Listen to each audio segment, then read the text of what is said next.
Bem, galera, agora chegou o momento a gente exercitar o que nós falamos sobre a parte do impulso e quantidade de movimento. Olha a nossa primeira questão, que ele diz o seguinte, ó, tá?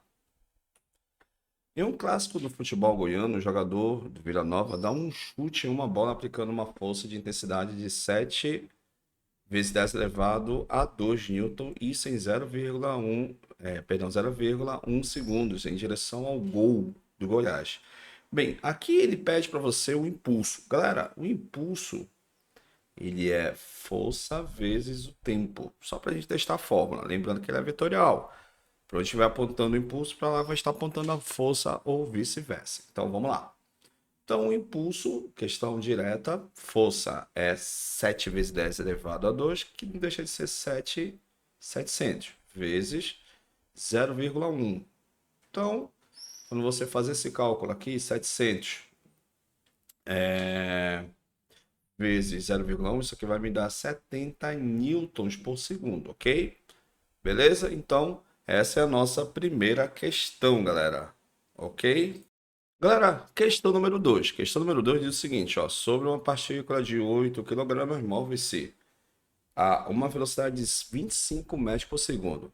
Passa a atuar uma força constante de 2 vezes 10 elevado ao quadrado durante 3 segundos, no mesmo sentido do movimento. Determine a quantidade de movimento dessa partícula após o término da ação. Galera, como ele falou para você, ele deu para você velocidade, deu para você força, deu para você o tempo, você aplica nada mais nada menos que seria o teorema do impulso, que é o impulso é igual à variação da quantidade de movimento.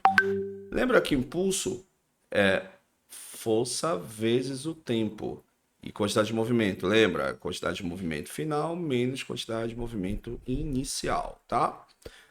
Ok? Aqui ele quer esse camarada, ó. É esse camarada que ele quer, ou seja, após a ação da força aplicada, ok? Então vamos atrás desse nosso amiguinho. Força eu tenho, que 2 vezes 10 ao quadrado é 200, vezes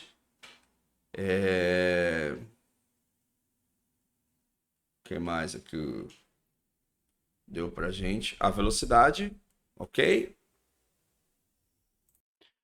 Perdão, galera. E deu pra gente o tempo, ó. Então, o tempo é 3 igual quantidade de movimento após a ação menos. Lembra que quantidade de movimento é massa vezes a velocidade. Então, é o que nós vamos substituir aqui, ó.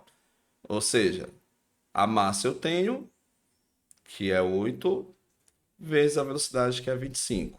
Ok?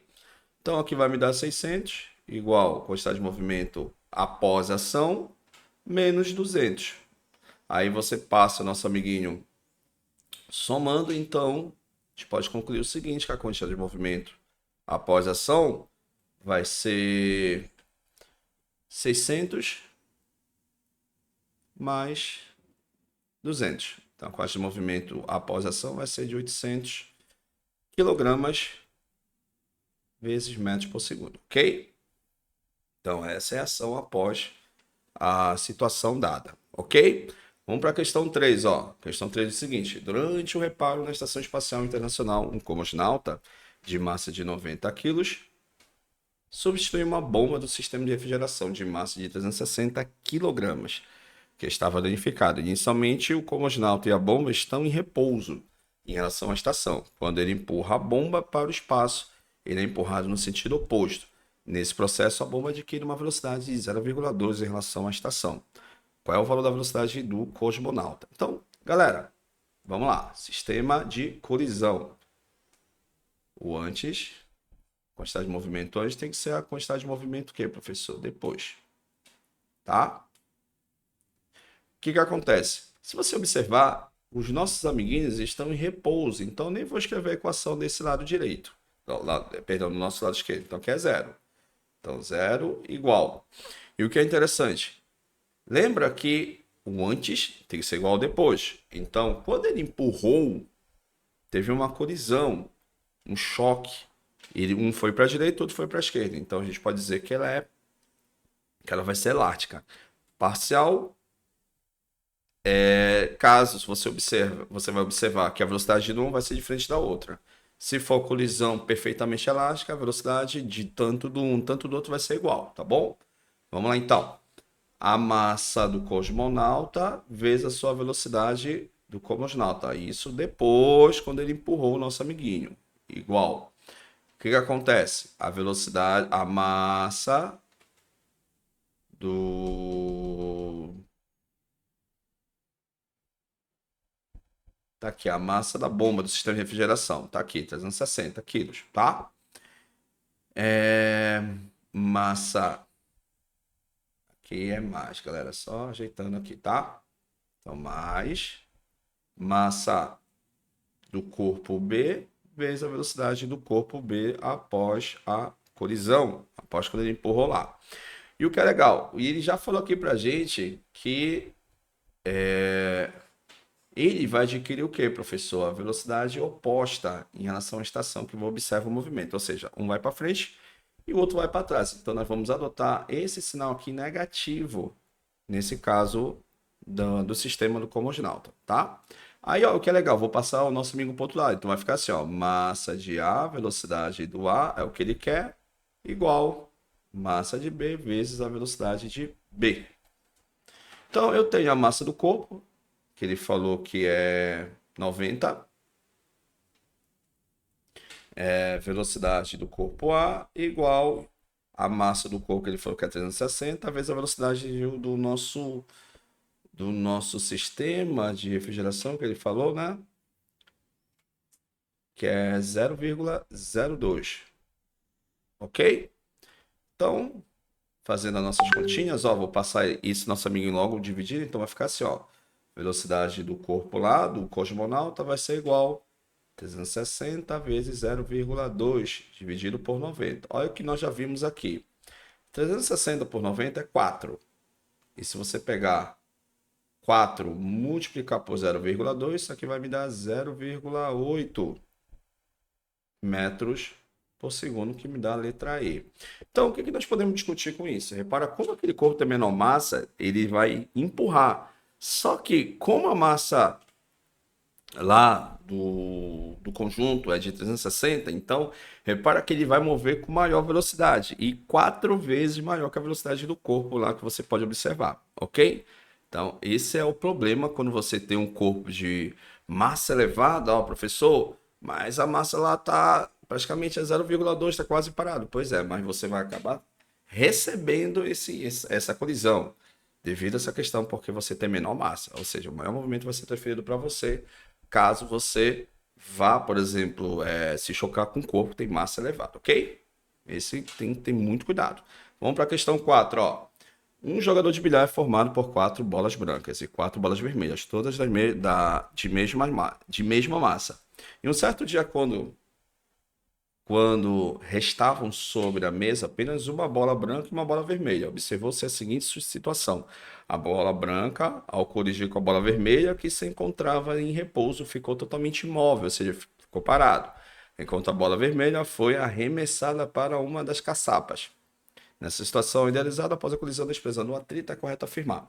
Galera, para você entender essa questão, já coloquei aqui o sistema de colisão para você entender o que vai acontecer com a situação. Então, é essa situação. Imagine que essa bola branca, ela vai ter a mesma massa lá da nossa bola. Então, vamos colocar aqui uma situação que essa bola branca representa a bola branca, enquanto que o outro representa a nossa bola vermelha. Tá? Olha o que vai acontecer. Vamos lá. Ou seja, isso que é legal. Quando aquele corpo que tem a mesma massa do corpo está em repouso, ou seja, vai trocar. Aquele corpo está em repouso, transfere o repouso para aquele corpo que está em movimento, e quando aquele corpo está em repouso, ele vai entrar em movimento pela primeira lei de Newton, né? Se está em repouso, ele vai permanecer em repouso após a colisão. E se aquele corpo está em repouso, vai entrar em movimento, ou seja, eu transfiro um repouso para o movimento. Isso é a formação do princípio da quantidade de movimento. Então, com isso, a gente consegue responder a nossa questão, que vai me dar a alternativa correta. A quantidade de movimento da bola vermelha é o dobro, nada a ver, a massa é a mesma. B, a aceleração da bola vermelha, nada a ver também.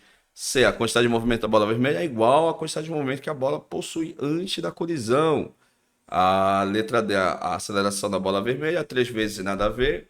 E a quantidade de movimento da bola vermelha é a metade, nada a ver também. Então, a alternativa correta é a nossa letra C, que tem que obedecer o princípio da conservação da quantidade de movimento. O antes tem que ser igual ao depois. E para finalizar, galera, a questão número 5 do pêndulo. Ó, o pêndulo de Newton pode ser construído por 5 pêndulos idênticos, suspensos em um mesmo suporte. Em um dado instante, as esferas de 3 pêndulos são deslocadas para a esquerda. Ok?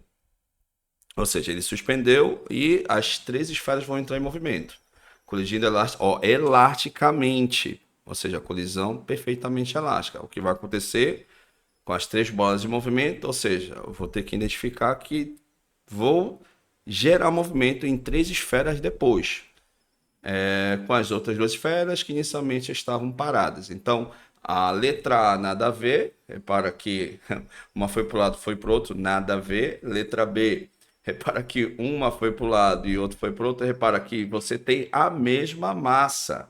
Isso que é legal, tá? E mostro para você aqui, voltando aqui. Então, ou seja, se você tem aqui 2 situações, ó, repara que as massas são diferentes, tá? Agora vamos identificar a mesma massa agora, ó. Que você já tá tá ciente que vai acontecer. Então a mesma massa, vamos imaginar que uma aqui seja 3 bolas. Olha o que vai acontecer. As 3 bolas vão colidir, aqui estão paradas, ou seja, se 3 bolas estão em movimento, significa que 3 bolas vão se movimentar, enquanto que as outras vão estar em repouso. Então, olha o que é legal. Então, isso que é bacana a parte para você entender no simulador. Então, aqui ele move 3 bolas, aqui só moveu 2, nada a ver.